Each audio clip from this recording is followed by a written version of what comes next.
In this episode of Overtime Arcade, we're going to finish another restoration project. That's right, this is it, the grand finale of the Frogger arcade restoration, and I am super excited. I've been working on this thing for months. In previous episodes, I repaired all of the electronic components, got those all squared away, ready to go, and in this episode, we're going to turn our attention back to the cabinet, get that back into tip-top shape, and ready to finish this project and bring it down here into the basement, and I am super excited. I also want to take a brief moment to let you know about a great sale that we've got going on right now in the Overtime Arcade official merchandise shop. Everything you buy between now and October 22nd is 20% off. That's right, 20% off everything in the official Overtime Arcade merchandise shop through October 22nd. You know, this is a great opportunity to get yourself a hat or a t-shirt or a hoodie to keep you warm now that the weather is changing and getting a little cooler. Maybe a mug for your coffee or tea or hot chocolate. So yeah, enjoy 20% off everything in the Overtime Arcade merchandise shop through October 22nd. Check the link down below to find something for yourself. It's a great deal. You know, stock up for Christmas, early Christmas shopping. Anyway, with that out of the way, why don't we head out to the garage and get started? Let's go! Overtime!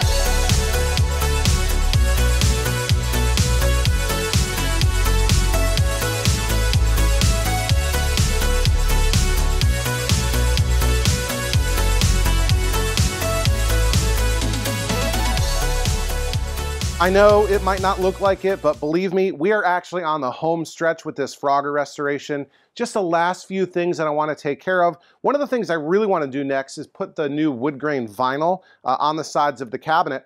But before I can do that, I've got to cut a Tmolding groove in the corners where I use Bondo to sort of repair everything.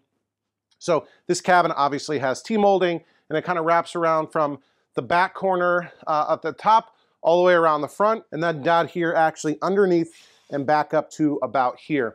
And in the corners where I use Bondo to build things back up and repair this, granola particle board that had been damaged, I ended up, having to fill in the Tmolding groove.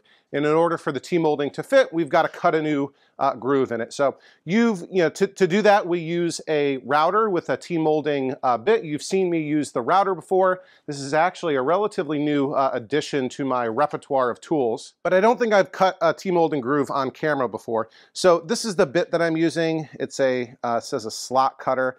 Freud makes good bits. I'll put a link to this in the description down below, like I always do for all the tools that I use. And you can sort of see it's, I don't know how deep this is, 9/16 of an inch, and it's a 1/16 wide slot cutter. And yeah, it's going to cut a perfect Tmolding groove for our Tmolding. So I've got to do sort of this front corner and this back corner and then the other side. And when you're routing the outside of a piece of wood, it's important to do that in a counterclockwise rotation, which might be a little bit tricky here on the back. I don't know if I'll be able to sort of start the cut. Well, maybe I will, because you don't want to go in the opposite direction. You can have issues, whatever. So let's go ahead and do it. I got a little bit of 3-in-1 oil on the bearing. I've got the height adjusted to be perfect, so let's go ahead and cut this. Which way do I want to go? Maybe like this. Cut this groove.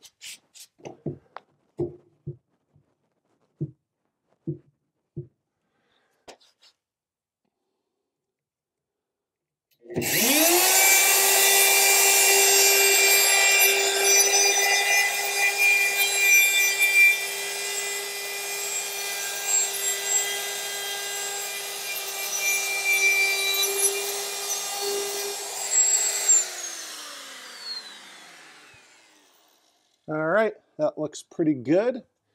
And then we'll do our trickier cut over here where there isn't much room to sort of start it.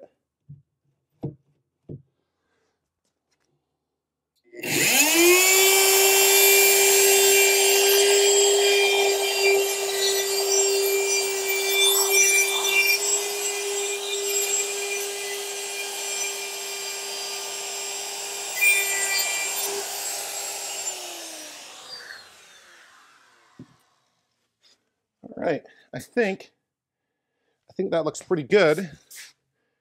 And that's going to work well for us. So yeah, like I said, I'm going to do the other side, take advantage of it while it's on the ground, you know, to do that. Like I said, I'll flip it over and do the other side. But one thing I want to do while, you know, the cabinet is on the ground and take advantage of that is get some new leg levelers on this thing. Now, virtually all arcade cabinets have leg levelers to sort of, you know, keep the base of the cabinet off the ground and give you a little bit of adjustment if, you know, your floor is not perfectly even, to sort of, you know, make the cabinet nice and level. And the overwhelming majority of arcade cabinets use the standard sort of size, I forget what it is, of leg leveler thread. And you can just buy them from wherever. I get them from Arcade Adventures, I get them from Quarter Arcade, I get them from all kinds of places. But Sega Gremlin, in their infinite wisdom, did not use a standard leg leveler size. And if you try to put one in there, like this is from my Ms. Pack, it won't even get into the hole. You can't even start it. So that's not good. And I've been looking for a while, and I finally figured out what the thread size is. It's actually a 5/16 18 TPI or BSW thread. And this is actually designed for patio furniture, but it was something I was able to find on Amazon. It's got some sort of nylon or whatever on the bottom, which I don't love. I don't love that it's not a huge sort of leg leveler. This is not a particularly super heavy cabinet, so, but this is what I'm going to use. So we'll just slide these on here, and hopefully it fits. Yeah, there we go. So I'll put this on, I don't know, like that. And yeah, so I'll put, again, a link down below if you've ever been, it took me a while to find these. If you're ever looking for leg levelers that might work on a Sega Gremlin cabinet like Frogger, or I guess Carnival, I think Pango is like this. Usually I've just made do with the sort of trashed ones that the cabinet came with, but these look like a pretty good replacement. All right, I've got the new wood grain vinyl sort of hanging on the cabinet with clamps sort of, you know, positioned exactly where I want, and I'm ready to go ahead and apply it. I wanted to point out a couple quick things that I did to the cabinet off camera. I did touch up all of the black paint on the inside. There were a couple of pieces of blocking that were loose that I stapled back into place. What else? I stripped the black paint off of the little aluminum trim piece that goes underneath the control panel up here. I ripped out the incandescent light bulb that they used to replace the original fluorescent Marquee Light fixture. I do have a new one, or at least an original Frogger Marquee Light that we're going to put in here. And I adjusted the wiring, fixed the wiring to accommodate that. A big thing that I did was I had to repair this piece of wood where the control panel gets mounted onto the cabinet. So there's 3 carriage bolts that go through the control panel, through the top of the control panel, and go into this piece of wood right here, which got cut out for some reason. I have no idea. And I was trying to figure out how to repair this. I thought about cutting a new piece of wood, but this is actually 2 pieces with some intricate cuts that I couldn't be bothered to do. I thought about maybe filling it in with Bondo, but you know, what I ended up doing was getting a piece of angle aluminum of the right size and sort of cutting it to the shape that I needed, drilling it into, or screwing it into place from underneath and the sides, and then drilling a hole exactly where it needs to be for that carriage bolt. And that'll all be covered by the control panel, so no one will ever see that, and that'll be totally fine. And you know, I'm not doing a perfect museum quality restoration here, so out of sight, out of mind, and that'll be good. So typically, however, I do try to keep things as original as possible, including with the artwork and everything, but I've been sort of teasing this for a while. I did go with something a little bit different with the side art. So, you know, Frogger, you know, Sega Gremlin, kind of a weird company in a weird situation. Most of the Frogger cabinets that you're going to find in the wild that are original have no side art at all. It's just, you know, wood grain vinyl, the same as what's on the front kick plate here, and just blank on the sides. You know, obviously a marquee and a bezel and a control panel overlay, but just blank wood grain vinyl on the sides. There was, however, an original real side art, right? And what people believe is those were never shipped, no cabinets were shipped from the factory, or very few, if any, shipped from the factory with the side art on the sides. It was something that operators had to mail away for if they wanted it, to get it and then put it on themselves. But let's be honest, most operators weren't going to be bothered to do that. They were about making money as quickly as possible. And if these games are just pushed into a row, no one's ever going to see the side art. So, I had some options. Would I just, get blank wood grain vinyl on the sides? That seemed kind of boring. Would I put the Frogger side art on the side? I'll show a picture right here of what the Frogger side art that you can buy typically looks like. It sort of matches. It goes with the style of the Marquee and everything. And a lot of people do that. But I wanted to do something a little bit different. And yeah, this is a, what did Frogger come out? 1980, 1981. So, 43, 44-year-old game at this point. And the most famous Frogger of all time had kind of unique custom side art. And it's the Frogger from Seinfeld. So one of my favorite episodes of Seinfeld, and one of the most well-known episodes of Seinfeld, is the one where George is trying to save the Frogger that has his high score. And there was a couple things weird about that Frogger. First of all, it was shorter than normal. It looked like, I don't know if they had cut off the bottom, or maybe the bottom of the cabinet that they had was all water damage and they had to cut it off and couldn't be bothered to fix it. Or maybe there were some shots where you needed to see an actor who was standing behind the cabinet. And Jason Alexander, who played George Costanza on Seinfeld, I don't think he's a particularly tall individual, so they wanted to be able to see him from behind. So the cabinet is sort of cut. I don't know if they cut the entire wooden black base out of the bottom or what. And it had this sort of strange, custom, almost bootleg looking side art. And my theory behind that is, most of the shots with the cabinet in the frame, you only saw the side of the cabinet. And if it didn't have that side art, the more common, official side art, how would you know that this was a Frogger? It would just look like a wood grain cabinet. So my theory is the prop folks at Seinfeld quickly rigged up some side art. This is basically a blown up copy of the frogs that go around the joystick on the control panel overlay. So it sort of shows, four-way joystick, sort of shows the 4 directions that your frog can leap in. They basically copied that, blew it up, put 2 on each side. They technically put 1 on top, but I'm not going to do that. Yeah, the most famous Frogger of all time has this sort of bootleg looking side art, and that's really what I wanted to go with. Some people have done restorations like this in the past with the Seinfeld style side art, but nobody was currently selling it. They had done like one-off runs of it or whatever. So I reached out to my buddy at XL Arcade. He's done some custom stuff for me in the past. He did the Superman control panel overlay that I needed for my Dynamo HS7 cabinet, sort of an uncommon Dynamo cabinet. I've bought plenty of other stuff from him too. I think, did I get the Frogger bezel, my Frogger bezel from him? I don't know. He did this custom for me. I really appreciate it. It looks pretty great. It's maybe slightly darker in shade depending on how the light hits it than the front, but I'm not too worried about that. There was certainly plenty of variation in the factory, and I think this looks really, really good. So let's get mounted on the tripod, and we can install this wood grain vinyl side art on this Frogger. There we go. Okay, I think that looks good.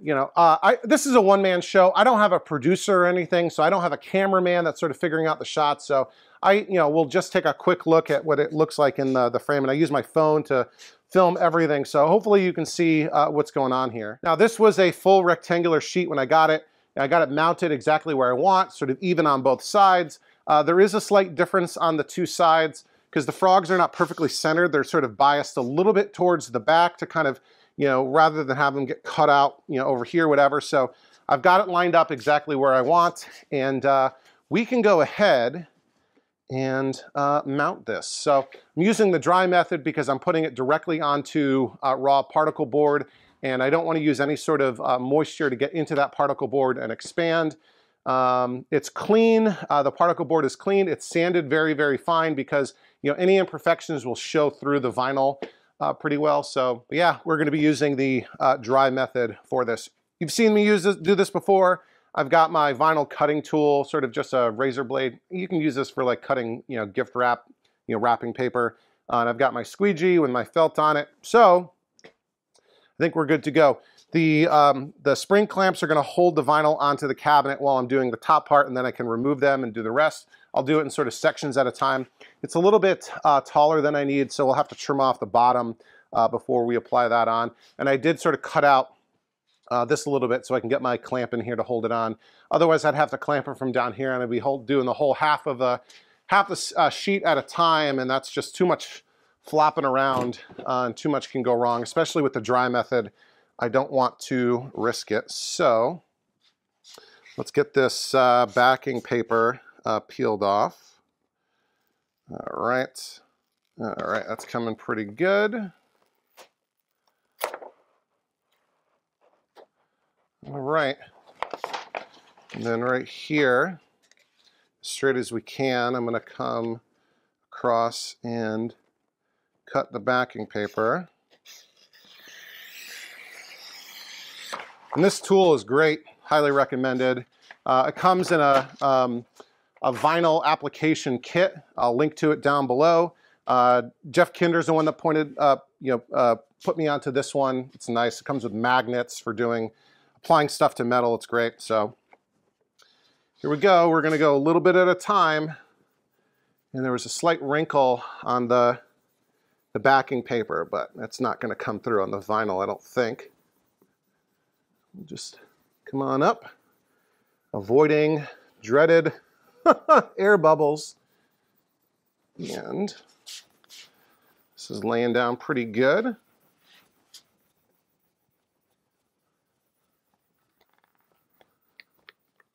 Yeah, XL Arcade is good for, custom one-off stuff. I'll see if you put actually posted this on his website. I don't know if the copyright holders for Seinfeld are going to come after me for doing this, or come after him for kind of ripping off their idea, but I doubt it. But I don't know. Maybe he doesn't want to risk it. So yeah, I'd recommend XL Arcade. There's other places that do. I would say more, go-to places for me like Phoenix and This Old Game, although This Old Game has issues sometimes with, shipping dates or whatever. But XL Arcade is great for, they ship quickly. They'll do custom stuff for you. A lot of the places won't do custom anything. So yeah, that went down really great. A little bit of wrinkle right here, I think where the,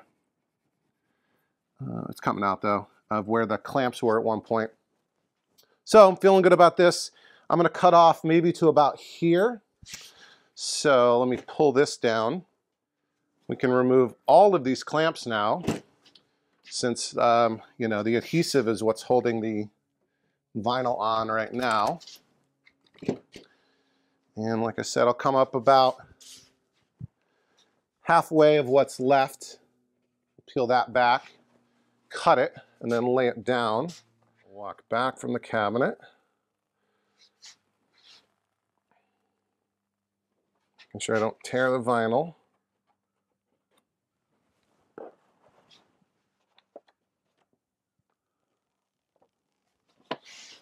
Okay.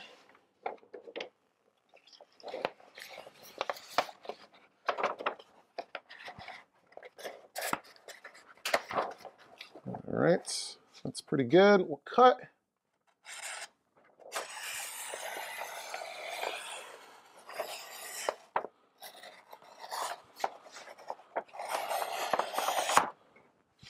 This is where a second set of hands could come in handy. No pun intended. Okay, all right.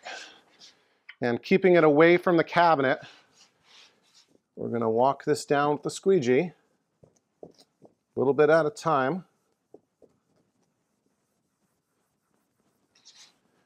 Smoothing it out as we go. Making sure we don't get any air bubbles.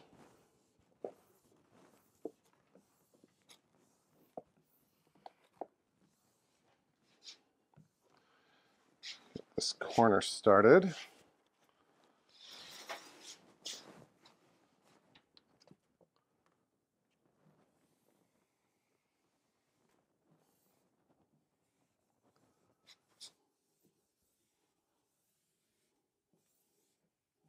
All right. This is laying on great.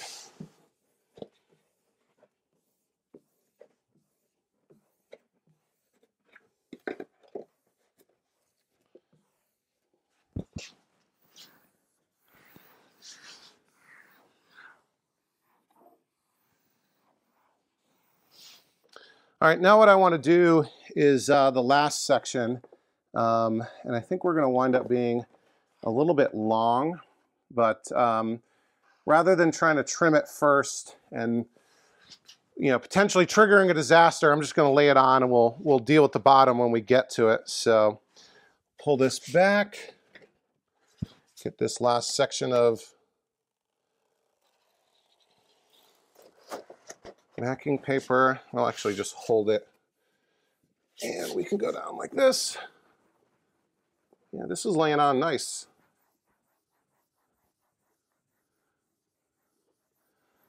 Okay, I'm liking this. And if I ever really want to go back to a true original, I can just, rip this vinyl off and put something else on. But I thought this would be kind of fun. Definitely something different. Not the thing I typically go for, but my co-host of the Coin Jam podcast, Chance, and we gotta watch out the front here, from the Canadian Arcade, he's been doing a screen accurate Wild Gunman from Back to the Future. So I figured I could do a screen accurate, or close to screen accurate. I'm not going to cut off the bottom of the cabinet. Frogger from Seinfeld. Okay.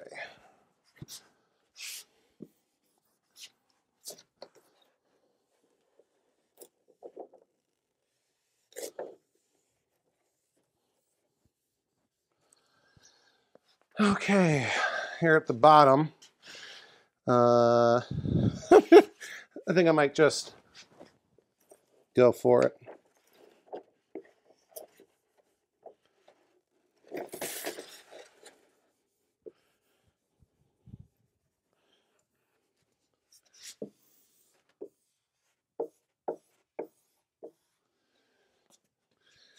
All right, now I can take my blade and try to keep it as close to the ground as possible.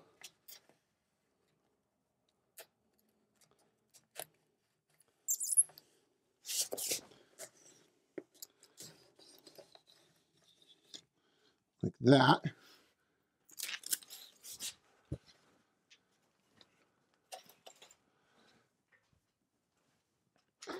And I'll come down and yeah, we got it. Maybe a ½ inch of clearance off the ground, which is great for right now. Okay. I gotta be careful not to push too hard, where the little cutout is here at the bottom. But that looks fantastic, if I do say so myself. What I want to do now is catch my breath, and then I want to trim it a little bit. I don't want to trim it exactly to the edge, because you're gonna dig into it and it'll screw it up. So what I want to do is trim it so that there's, I don't know, maybe $1/4 inch, and I can fold it over. And then when I put my Tmolding on, the Tmolding will sort of hold on to the vinyl. So let's go like this, and I'm going to use like the width of this tool to kind of be my gauge for it. So coming like this. Come on. So I'm going to prefer to go this way. Don't want to tear the tear it or anything.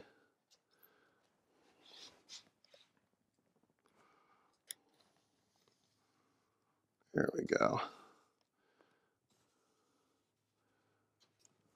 Okay, that's good. And we'll come around the top corner. Here. Let me actually go just do this rather than watch you see me struggle with it. I'll just do this off camera real quick.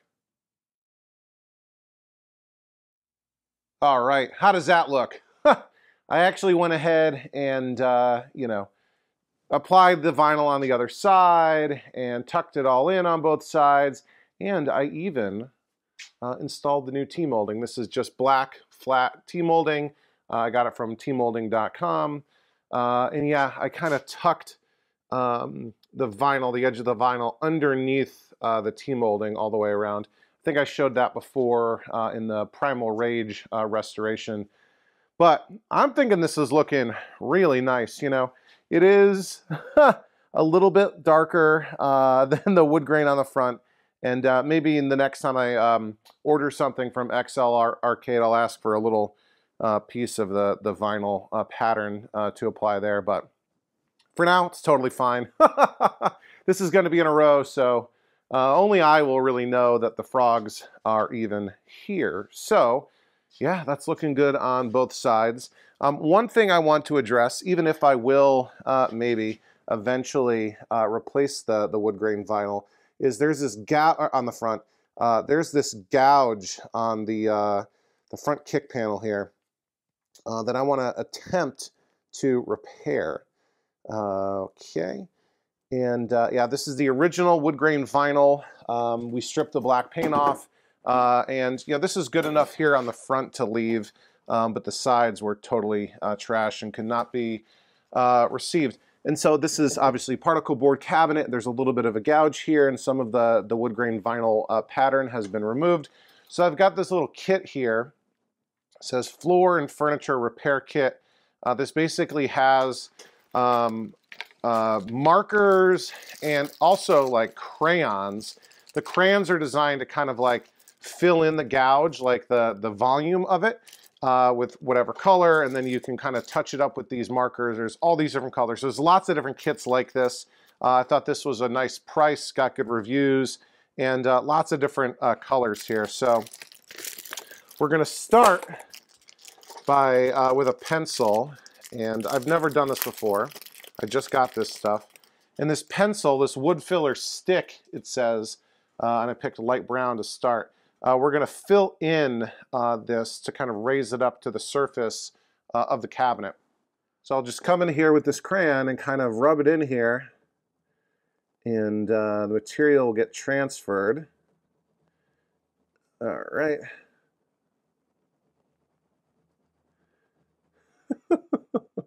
I don't know how this is going to turn out, but I figure it was worth a shot. They sell this for, you know, regular furniture and hardwood floors.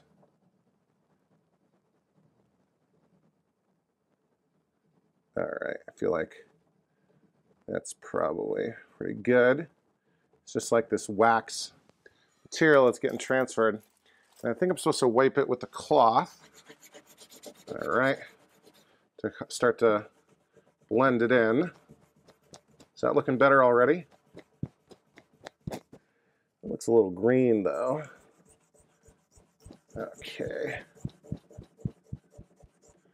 I don't want to sand it because obviously the sanding will take off the original vinyl, contact paper, whatever this is. Okay, that's probably good. And let me look at colors of the markers.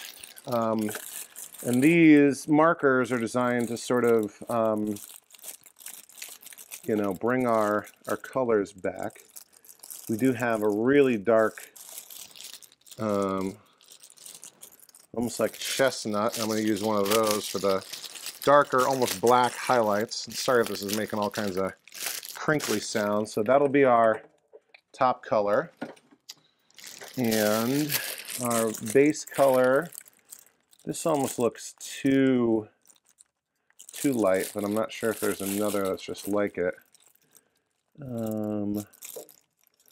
Let's see, maybe this one right here for the middle color.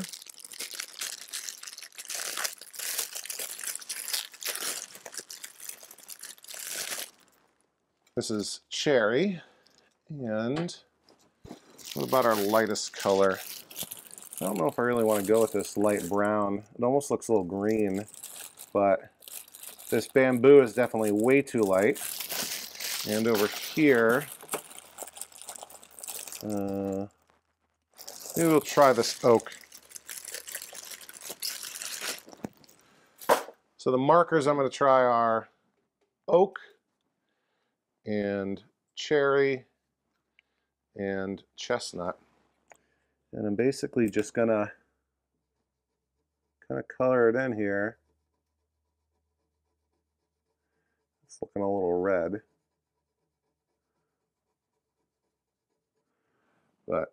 And then we wipe it with the cloth again. And if I really went at this for a while, you know, we could sort of, you know, really get something going here. But I don't know if I have that artistic eye or patience or what. How's that looking on camera? Yeah, it looks all right. It looks a little red. All right, and now we've got our lines. I'm trying to connect the original lines here.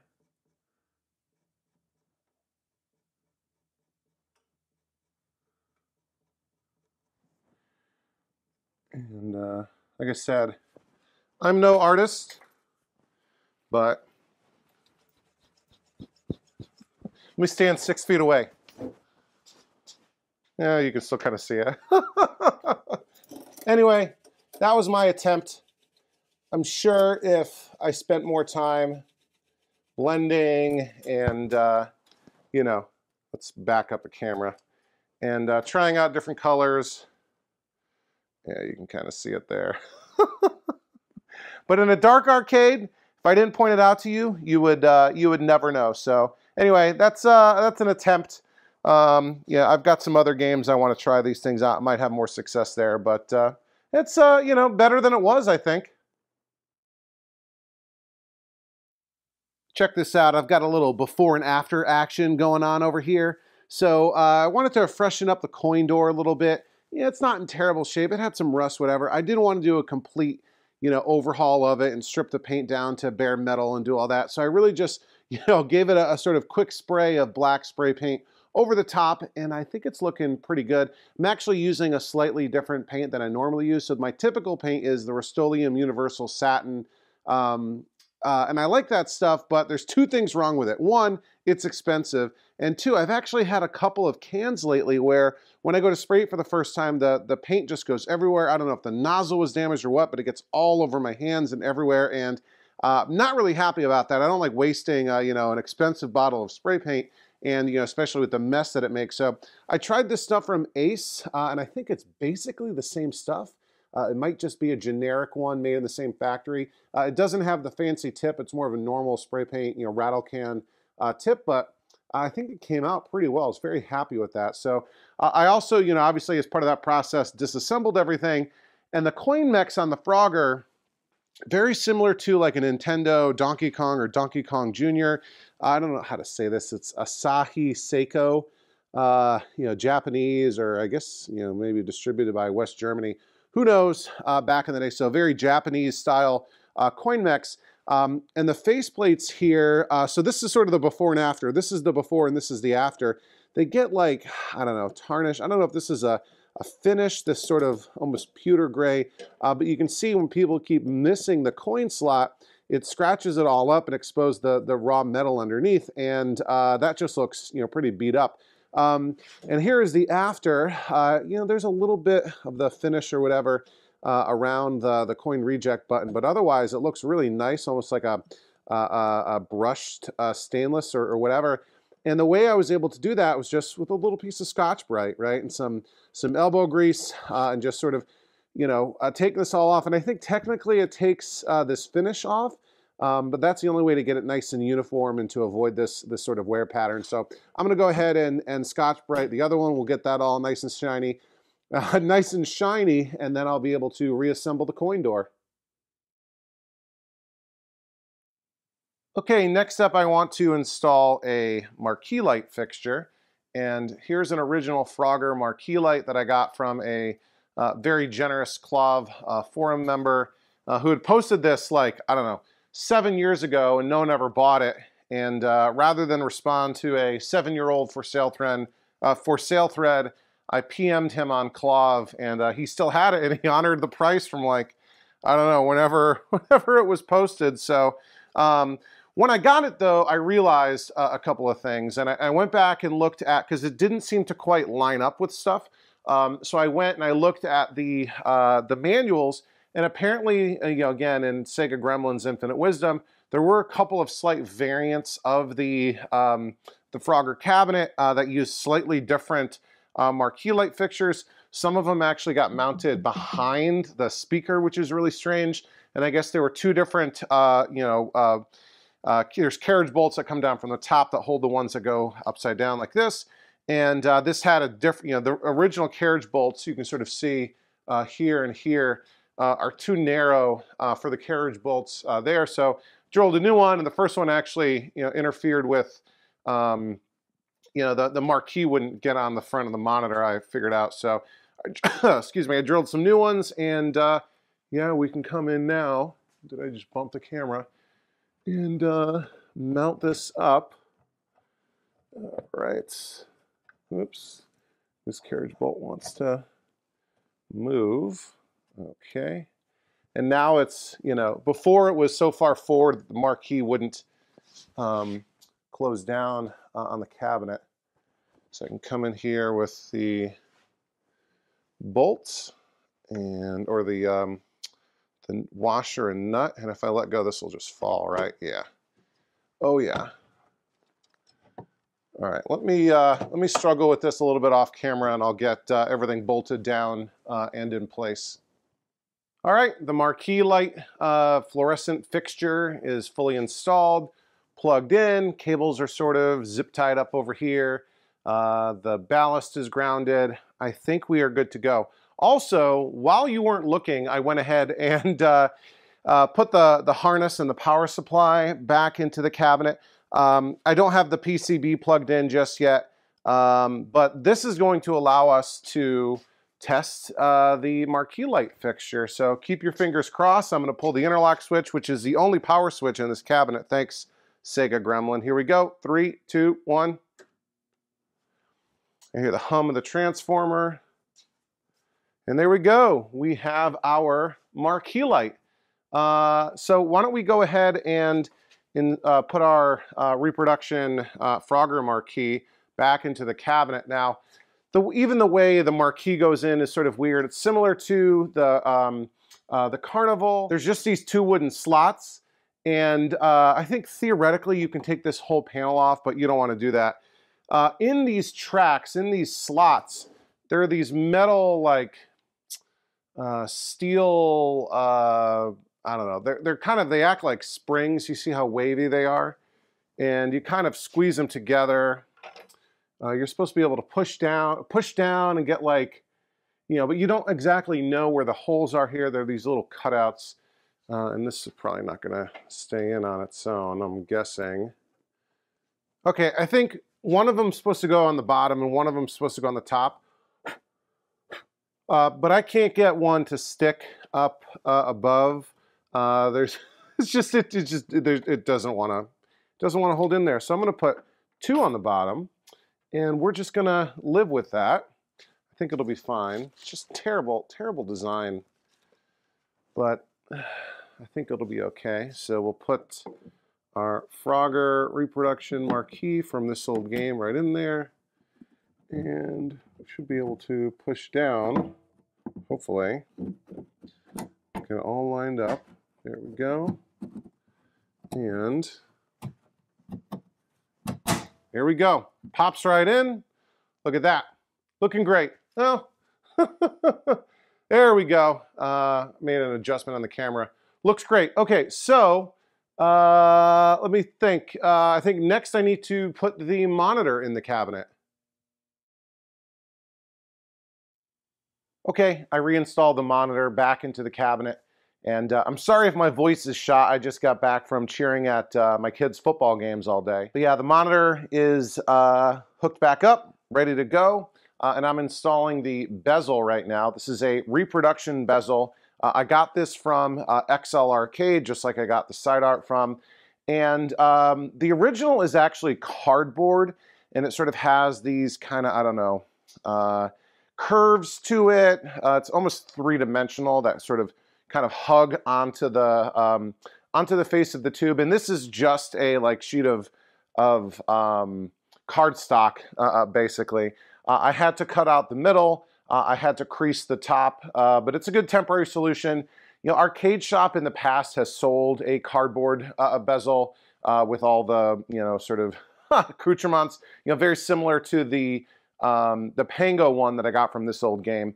But Arcade Shop has been sold out of that for years. I think technically Ollie at Arcade Art Shop in the UK has one, but this is a good temporary solution until, you know, unless and until I decide to get a cardboard one. So I'm kind of just been sort of positioning this here, and I think I'm in relatively good shape. And I have this idea of using double-sided foam tape to sort of secure this to the face of the tube. And then I need to put the Plexi bezel on and then kind of carefully flip up the back and have it sort of, you know, get mounted up there. I think I'm going to use the top of the tube to sort of align this. So bear with me while I kind of do this. I can actually slide this up and sort of put this tape kind of right here. I got this idea from Nintendo, believe it or not. Oops, and then I kind of rubbed some dust on it. Whoops! That is not at all what I intended to do. Hopefully, yeah, it's fine. Not damaged or anything. So I got this idea of double-sided foam tape from Nintendo because I saw that Nintendo did something similar with the cardboard bezels in my PlayChoice 10. So we'll just come back in here and like so. And of course I got grease from my fingers on the glass. All right. And we'll come in like this. Yeah, this is going to be kind of a bear to get all lined up. But let's see what we can do here. If that goes right there, this will kind of be, yeah, right there is fine, I think. So let me use this to anchor it. All right, that tape is exposed. Sorry if this is super boring, but you guys tell me you like seeing all the little parts of the process, so here we go. I think that's good. All right.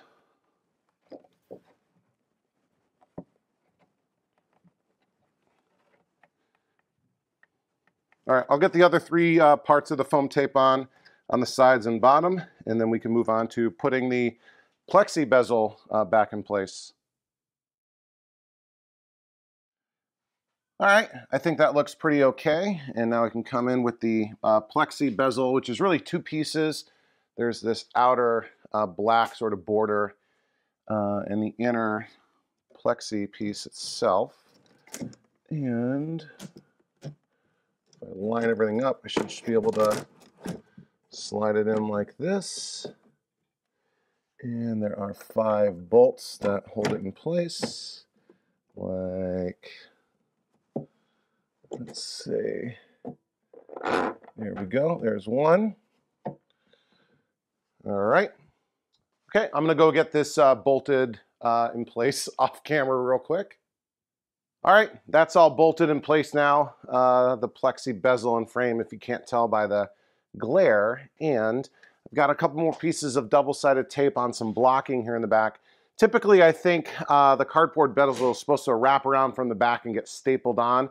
But just the way this cardstock repro is lying, I'm just going to gently push it onto the double-sided tape that I have here. And stick that on. Kind of tricky. I can't really reach in to squeeze it on, but I'll do the best I can. Hopefully this is looking nice and straight. It's just such an awkward angle, but I think we're good. Let's take a look. You know, it's not perfect, but it'll do. It's gonna have to do. So next up, we can hang the coin door, and obviously I'm going to need to adjust the camera for that. I'll drop you down here. There we go. That's a better angle of the coin door hole. So freshly, I wouldn't say fully restored. This was a quick and dirty restoration on the coin door again. I painted the black paint over. It's a little bit bent in a couple places, and there's some rust on the inside, but you're never going to see that. And I polished up the coin slots, and I painted the carriage bolts too. The heads of the carriage bolts are nice and painted black. So that cheaper Ace Hardware generic paint, I think, worked out pretty well. So you know, I've got my credit switches down there. One of them's missing a wire, but I can attach those to the harness, and I've got my utility panel that has a service switch, and the volume adjustment I'm going to leave undone because there's a volume knob on the JAMA adapter, and I'm going to leave the coin counter not connected because it's kind of complicated to hook up a coin counter to a JAMA harness. There's a diode involved and all this extra stuff, and I really can't be bothered to do that right now. So we're going to leave the coin counter disconnected. So we'll just line this up like so, and I'll get the other 5 carriage bolts on, screw them down, and we'll be ready to do the control panel. Okay, here we are with the new control panel overlay. This is a reproduction that I got from Arcade Shop, and yeah, we're ready to apply this new CPO. So something you've heard me talk about a couple of times is there was a new technique I wanted to try out to repair the extra Swiss cheese buttonholes that have been drilled into this metal Frogger control panel. You know, this had been converted to you know, caliber 50, so 2-player rotary joystick game. And so the operator had, you know, normally Frogger only has a joystick and you know, 1- and 2-player start buttons, and that's it. You know, some carriage bolt holes, that sort of thing, but no other button holes, no other joystick holes. And the operator, when they converted this Frogger to caliber 50, drilled another joystick hole, 2 buttons here, 2 buttons here, and 2 start buttons up top. I guess they didn't want to use the ones down below. And so I needed to repair that, fill the holes, so that somebody couldn't just put their finger through the control panel overlay into the hole on the control panel.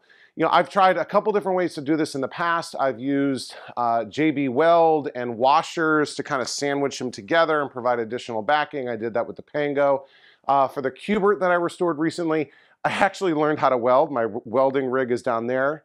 Flux core, really cheap from Harbor Freight, a flux core welder. That turned out okay, but there's a lot of heat in the metal control panel on Cubert. Tried to, you know, warp a little bit. With wooden control panels, it's so much easier. You just, you know, get some wooden dowels and wood glue and some Bondo really to make it nice and smooth.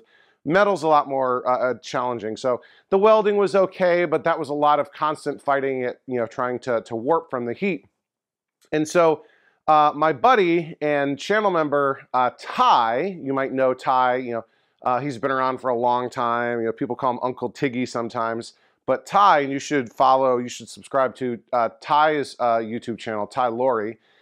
Anyway, I'll put a link to his channel down below. He was like, Charlie, you got to try this other technique called silver soldering, right? And I had never even heard of that. I don't know if it's like related to plumbing. I know you can sweat, you know, copper pipe with solder. But he, you know, made a video for me, showed, you know, how it worked, and I bought all this stuff. And so this is silver solder right here. This is cadmium free for safety. You can see right there it says 56% silver brazing alloy. This is 1 troy ounce, and this stuff is not cheap. And I got, this is basically the flux that you use. This is white brazing flux. This is very cheap. And then I got a I had an old propane torch, but I felt like that would probably not get hot enough. So I got this MAP Pro torch. Actually, this was the gas that I used. This was the second bottle that I bought, you know, thinking I would need it, from Burns-O-Matic, and this is MAP Pro you know, gas. And this is the torch, you know, sort of connects on like this. And Ty showed me how to do it, and I thought, you know, hey, this is something worth trying. It looked pretty easy. But as soon as I put the heat from the torch onto the control panel, the thing just started warping slightly. Like it kept trying to rise up. So basically you cut like a slug to size, you know, from sheet metal, you know, sort of put it on a flat surface, line everything up, put flux on it, and then you got to heat up the surface and the slug that you're using to get them hot enough to melt the solder. And as soon as I was applying any heat to this control panel, it was starting to warp. And then once I got it hot enough to melt the flux and have the flux run, and that all worked, it was just really starting to twist and warp the control panel from the heat. And I was able to do it for one, but I had to end up undoing it. You know, spending a lot of time banging out the warp in the metal control panel. So this was really kind of a wash. I might try it again in the future. It could just be that this, you know, Ty's done this in the past with, I think his Mr. Do, he repaired that way. And he showed it to me, and I believe him, but it just didn't work out for me. And again, maybe the metal that Sega Gremlin used for the Frogger control panel was lower quality. Or something, but this was, and it, you know, had all these extra Swiss cheese holes, so it was warping, twisting, you know, something fierce. So got that all sorted out, and I went back to a tried and true method using JB Weld. And this time I didn't do any sort of washers on the back. Like, you know, people were saying when I did that for Pango that you really didn't need that. The JB Weld is strong enough. So basically, I put packing tape on the back to sort of give me a backing surface, and the JB Weld won't stick to the packing tape. Placed my slugs in that I cut with my hole saw, and filled that in with JB Weld, made that nice and smooth, let that harden, flipped it onto the other side, removed the packing tape, you know, put JB Weld on. It's basically like working with Bondo, except it takes, you know, 24 hours for it to cure. And sanded it, and I actually put some Bondo on top just to really kind of fill in all the little cracks and stuff, and I sanded that down and painted it. And I did really kind of a rush, you know, sloppy job painting, but this white is really, and it's black on the backside. This white is really just to help make the colors pop here. And you can see these frogs, you know, showing the four directions of the four-way joystick. These are the frogs that wound up on the side of the cabinet in the episode of Seinfeld, and on the wood grain vinyl that I got custom from XL Arcade. And again, I'm hoping that the Seinfeld folks don't sue us. You know, XL Arcade does not have this wood grain vinyl listed on the website, but I'm sure if you contact them, they might do it for you special. Anyway, yeah, please don't sue me. So I think we're ready to go here. I need my vinyl cutting tool. Let me grab that real quick. Yeah, this should go relatively easily. I'm going to use my heat gun to help make the turns. We have to, you know, we got a bend at the top, and then this wraps around, and then down at the bottom we got a couple bends. I've got my clamps on, and these are magnets. They're not super strong, but they're good for helping to align it. Everything's looking pretty good. The holes were pre-cut, which I appreciate. I think there's a tiny bit of you know, maybe a 32nd of an inch. The CPO is too short, so I might have to use some like silver or gray Sharpie to kind of, you know, color in that white. And there's just a tiny hint of the white border that you can see here, but all the other buttonholes are lined up, and this edge is perfectly aligned. So this is what we're going to do. So we'll just come in here. I always seem to have trouble getting the backing paper peeling, but this time not at all. And I'm using the dry method because I want this to really stick, because we're going to go immediately and stick this onto the cabinet, because we are right at the end of this restoration. The controls are the very last thing that we're doing here. Come on, there we go. Where should this go? I want to get this up as far as possible, actually. Let me see how far I can really get. So I don't want to go through the... Get out of here. Oh my gosh, this moth just landed on the adhesive. Oh my gosh. They are super attracted to oh my God, it just banged. It's flying all around my head. What is going on here? Oh my goodness. Ah! Okay. Now I'm all discombobulated from that moth attack. And I went through the joystick hole, which I didn't really want to do, but we'll be okay. So we got that, and we're just gonna come straight down, and I'm only applying it to this front surface for now. Look at that. Oh my gosh. The moths are attracted to my workbench light. It's got a little bit of the moth sort of dust in there that helps it fly, I guess. Anyway, we're only applying it to this surface, and then I'm gonna hit it with my heat gun to make this bend and the next bend, so wish me luck. We are coming down. Oof. Oof, that was... All right. A little bit at a time, working out the air bubbles.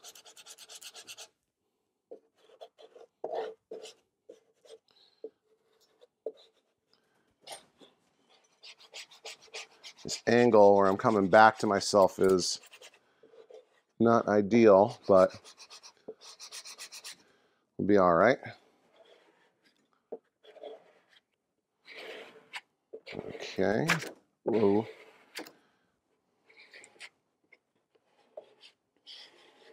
Any place you hear a little bit of cracking, that means there's air trapped in there. We want to work that air out, push out that bubble. You know, when we use the wet method, it's a lot easier to do that. It just kind of burps it out. But, you know, the wet method gives you a lot more leeway because you can pull it up and put it back down. But we'll be all right.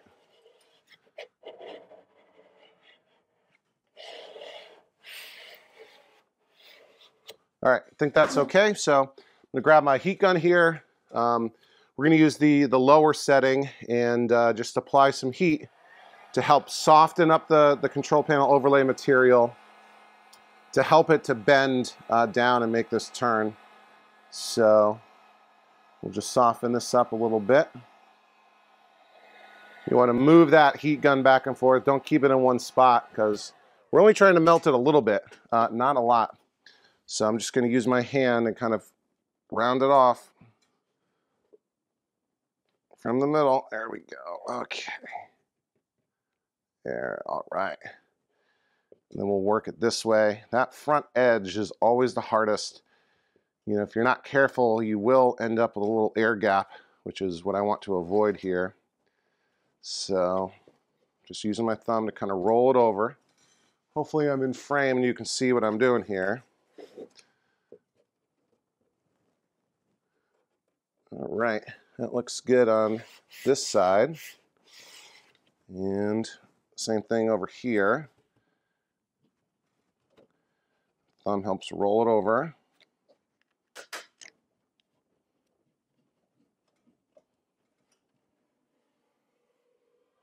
Okay. And now we can come down like this on the face. I don't think we're getting much air bubbles in there, which is great.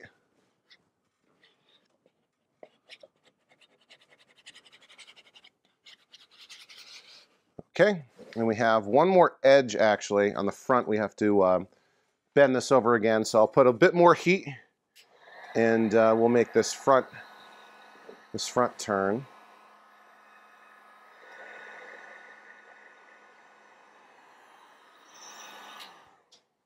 Okay, that's pretty good. And again, I'm gonna use my thumb. I'm kind of running out of edge here. Right. I'm gonna roll this, tuck it underneath, like so. And it's okay that there's a bunch of lip down here exposed because this gets tucked into the cabinet. You'll see in a second. All right, we can kind of tuck this into this corner here. All right. This look is looking pretty good. All right. I think we're in good shape. Just really kind of set this edge. I think we're in pretty good shape. So I'm going to take this and like, can I even grab right there? Not really. I'll just grab right there. Help hold it in place, I guess. You don't really need that, but makes me feel a little bit better. I think our front edge is good. Okay, I'm going to flip this around. And yeah, we're going to have to roll this a little bit.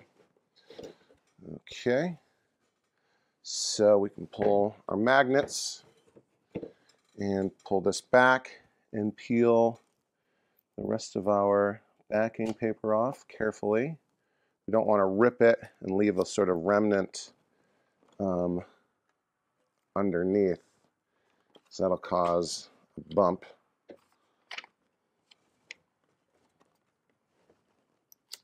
There we go. Yeah, okay. All right. And we'll come down like this.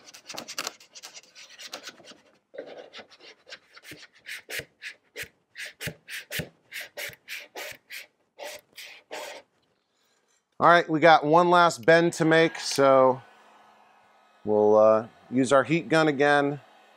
You know, remember, keep moving this thing. Don't leave it in one spot. You're not actually trying to really melt this.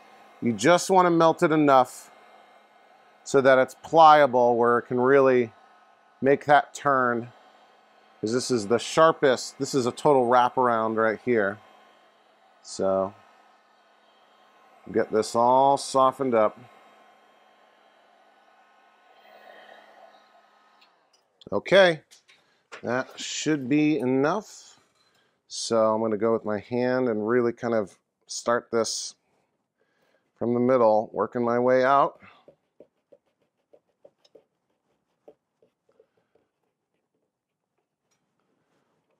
Okay, and once it lays down on the other side, it'll really help grab.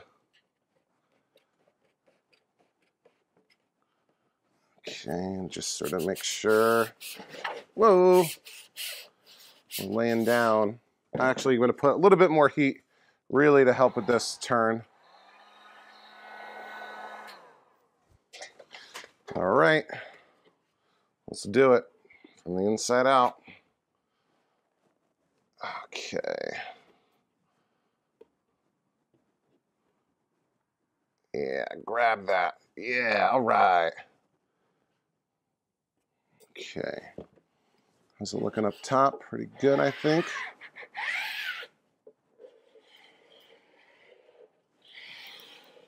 And on the back, I'm going to take these clamps off.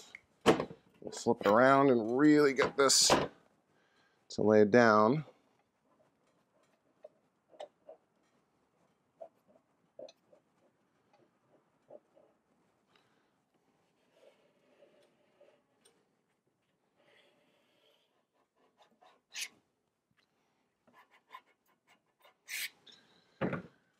Okay, I think that looks really great. Like I said, this part down here gets covered up by the cabinet. I'm going to grab a silver or gray Sharpie and kind of color it in a little bit. All of the holes will be covered up by the carriage bolt heads. There's a little bit of extra that's sort of covering, but that material will get knocked out of the way. So yeah, I think we're good. There is just one thing I need to do to the joystick, to rebuild the joystick before we're ready to put it all back together. Here we have the joystick for Frogger, along with the button holders and leaf switches. You've seen me use this before. I had it sort of set up temporarily in the cabinet when it was playing with the bit kit.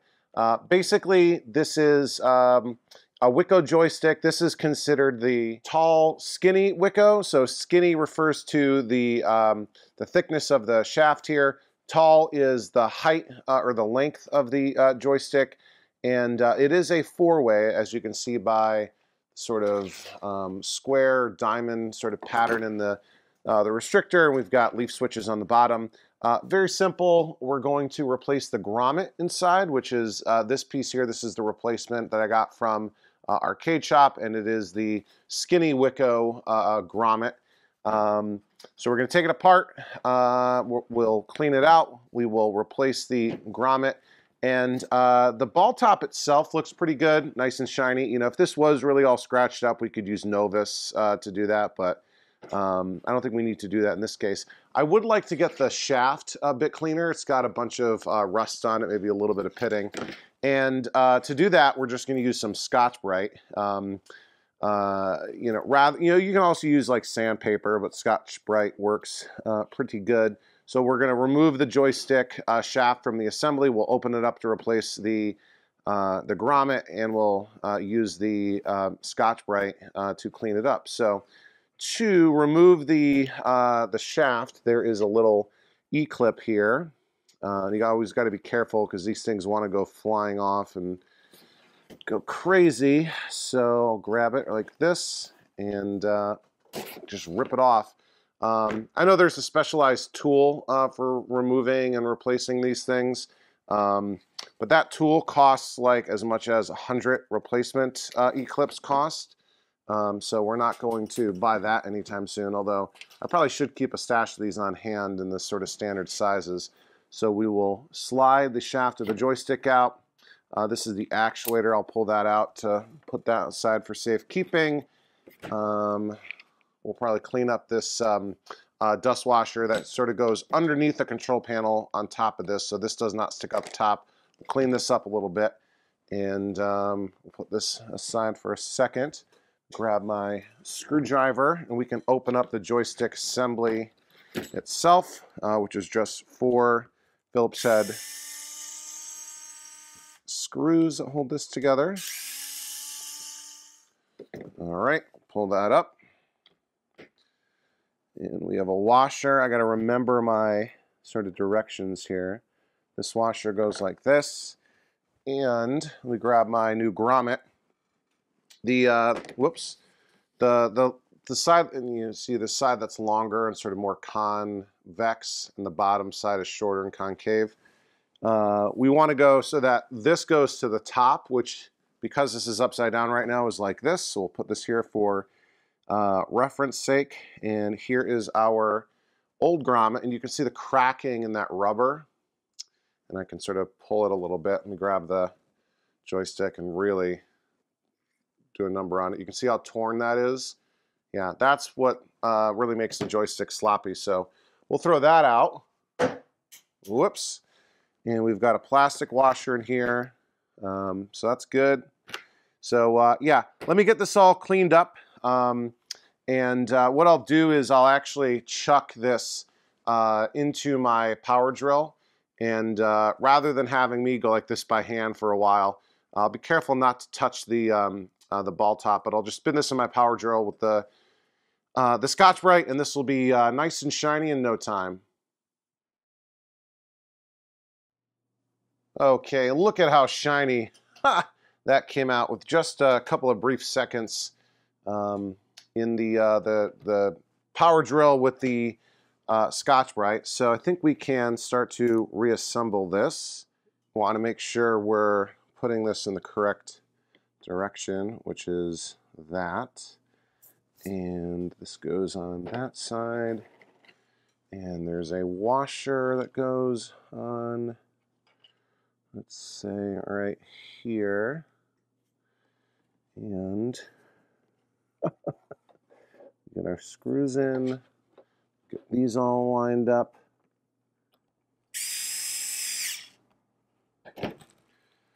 Okay, now that's kind of off alignment, but there we go. Okay, I think we are ready to go. Let me double check and make sure that see if the ball top fits through the, it does, okay.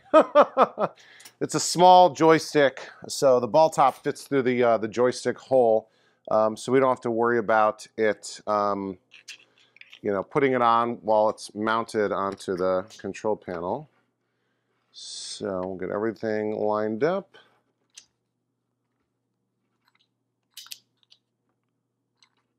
There we go.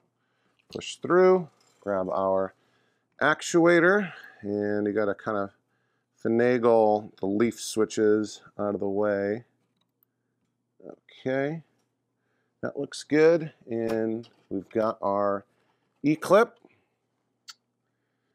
And let's squeeze this back on.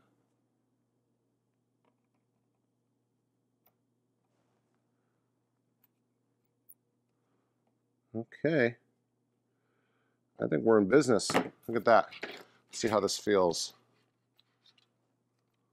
Oh yeah, feels like a new joystick. So cool. Let me get this mounted onto the control panel. All right. And which way does it go? So I know my buttons are going to go down here. So probably should have marked where up, down, left, and right were. But we can always fix it. So now I'm really discombobulating myself. I think it's like this. So we're going to go like this here. And kind of put it there. And I got a bunch of new replacement hardware from Ace Hardware. So, where are my bolts? Oh, my bolts are here. So one thing that you need to do, and that's actually the wrong one. So you can go to Ace Hardware, really any hardware store, and find the correct, carriage bolts and screws and washers and whatever you need. Before the carriage bolts, there's kind of gunk in the threads here.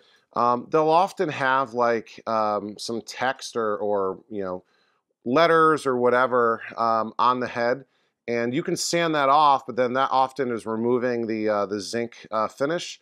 So you need to paint it over with a clear coat or something. And it's actually, from what I can tell, a little bit controversial actually. As to what the color, the correct color of these carriage bolts are. Some people will say black, some people will say sort of natural, stainless color, and everything I can, I've seen it both ways, but I think all of the ones I've seen that are black are restored, and I believe, they originally came in this silver color because that would kind of match the control panel overlay. The reason there's a controversy is they're always tarnished, so I think people are just seeing rusty bolts when they see this sort of thing. So anyway, let's get this lined up and mounted. All right, I'll just do one with you. And we got a little Keps nut here. Do we have a washer with this? I don't think so. The washers go for other stuff. So yeah, just Keps nut. All right. And I'll bolt, let me bolt the rest of these on real quick. All right, the joystick is all mounted, and we just have to put these buttons back in. I think I cleaned these before, right? Yeah, I think so. And the way the buttons go on, so they just slide through like this. And then there's actually, let's push that through. There we go. And then there's this little spacer ring. The ones I got aren't exactly the right size. They're a little bit small, so I cut them to give me a little bit of breathing room. We'll push them on like this, and then that goes over the top. And then there's this PAL nut is what this is called, sort of a stamped steel nut. And we just sort of work it into place here. And let's see, right like that. Hand tight is usually good. You want to be careful not to bend the leaf switch. There we go. And we'll take a look. I did bend it a little bit. That looks pretty good though. And I do have some leaf switch sort of straightening tools, but I can't be bothered to break them out right now. Put our other button in, push that into place. Grab our spacer, put it on, and slide this over. And if I've got the joystick mounted wrong, I can fix that real quick, and we'll find out in a second if the controls aren't going in the right direction. Okay, like that. Okay, got those buttons mounted. They're nice and secure, and we can stick this thing onto the cabinet. Hopefully that doesn't tip over. We'll bring you over here. We're going to install this control panel on the cabinet. Okay. Go like this. Got 3 carriage bolts. I want to make our connection. They're Molex. And I did this months ago, sort of wiring that all up. I think I need to do a slightly better job of cable maintenance here, but yeah, that's lining up nicely. We'll pop our carriage bolts in.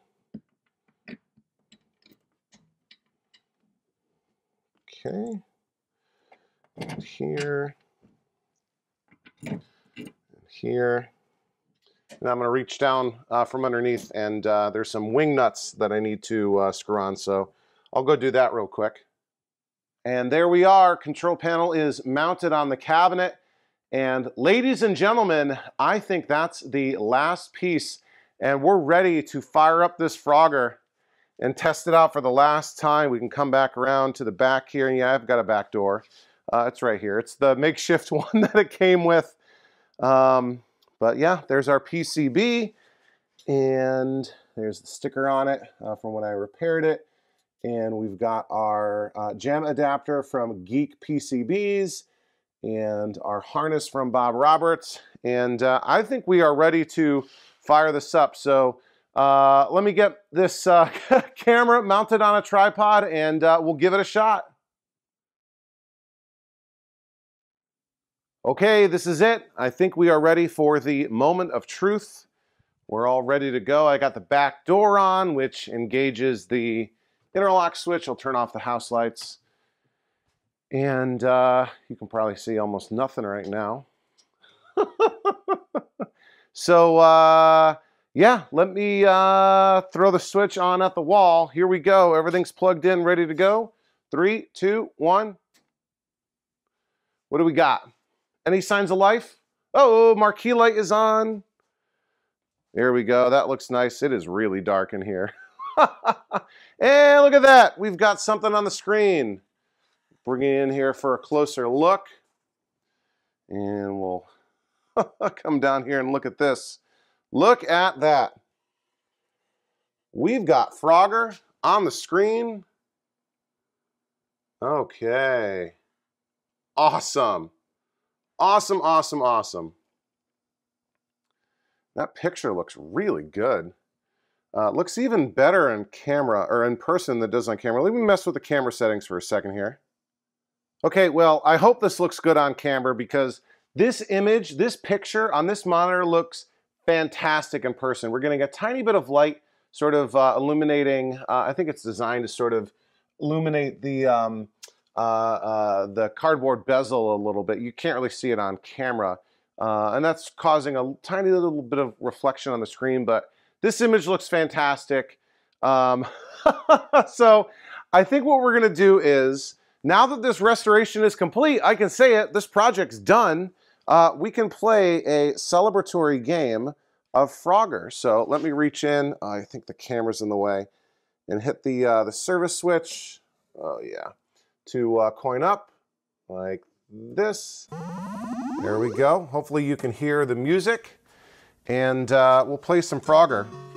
So if you're watching this video, if you have any interest in this channel, I'm assuming you know how Frogger works. But basically you're this little frog, and your job is to safely navigate across the street and across the treacherous river without getting hit by a truck. Without falling in the water, because even though you're a frog, you apparently can't swim. So, and you got to watch out for, there we go, we got a fly for an extra 200 points, You got to watch out for all the treacherous hazards. What was that? I don't know what that sound effect means.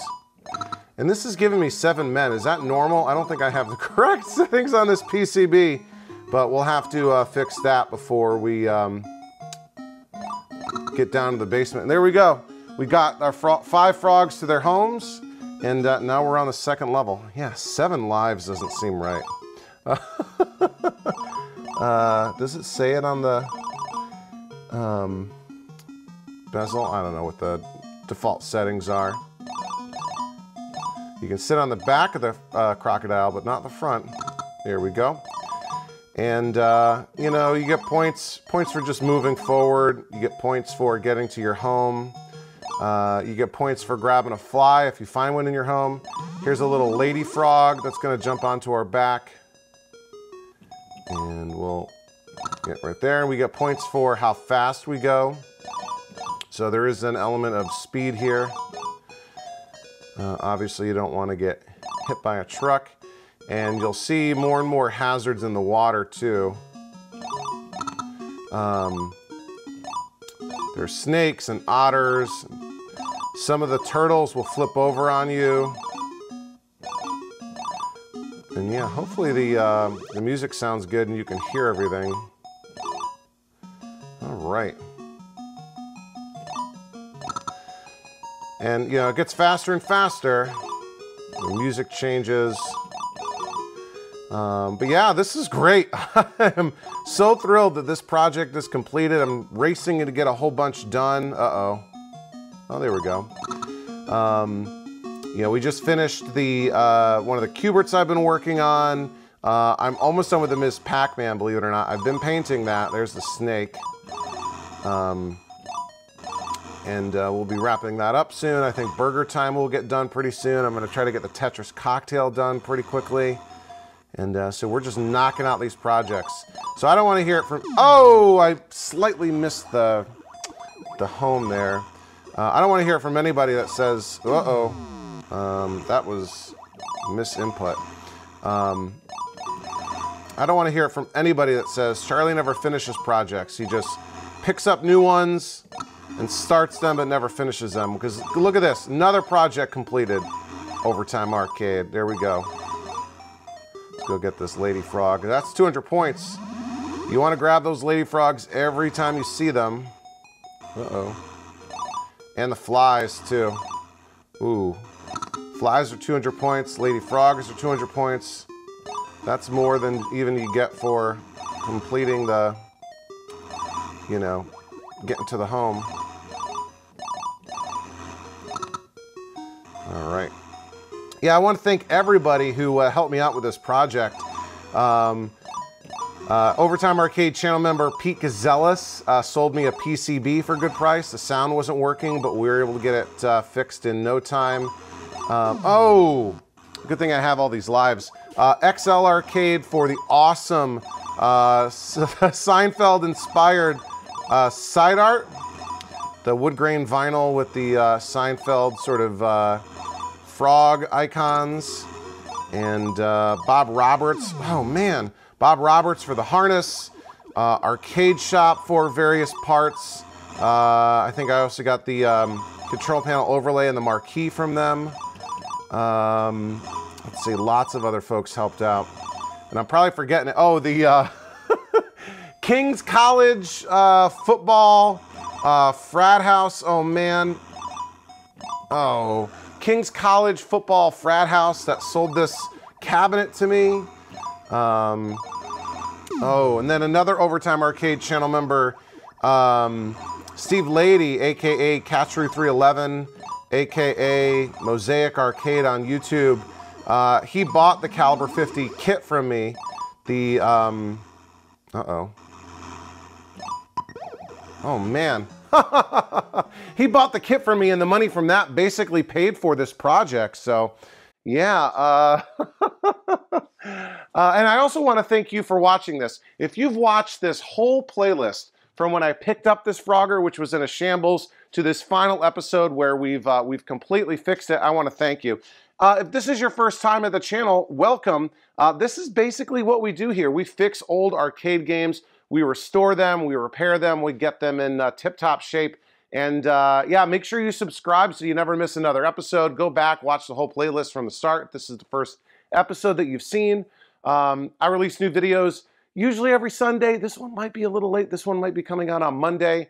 You know, whether it's a pickup or a progress on a project or whatever, wrapping up something.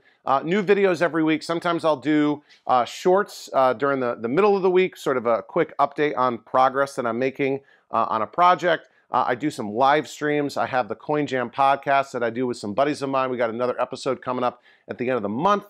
And yeah, I also have to do a public live stream soon for the second birthday, the second anniversary of this channel.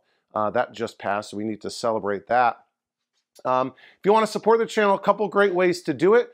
We do have a merchandise shop where you can buy t-shirts and hats and hoodies and all kinds of good stuff like that. Not just Overtime Arcade logos, but also some cool, funny arcade-related things that I've done. Oh, I'm losing my voice. The best way, however, to support the channel is to become a channel member. There's a join button down below. You can click that. Basically, you donate $1.99 a month. You help me buy throat lozenges so I can get my voice back. You get to support your favorite arcade channel on YouTube, and you get access. For your $1.99 a month, you get access to some awesome perks. A monthly members-only live stream where we hang out, we talk, we play games, we do all kinds of stuff. You get early access to all new videos. So like I said, you know, most of my videos come out on Sundays. Overtime Arcade channel members usually get to watch them a full day early, sometimes even more. And best of all, you get access to our private members-only Discord server. We've got about 100 folks in there. We're constantly talking about what we're working on. We're sharing deals. We're playing games. We have a weekly tournament where we all play the same game for a high score.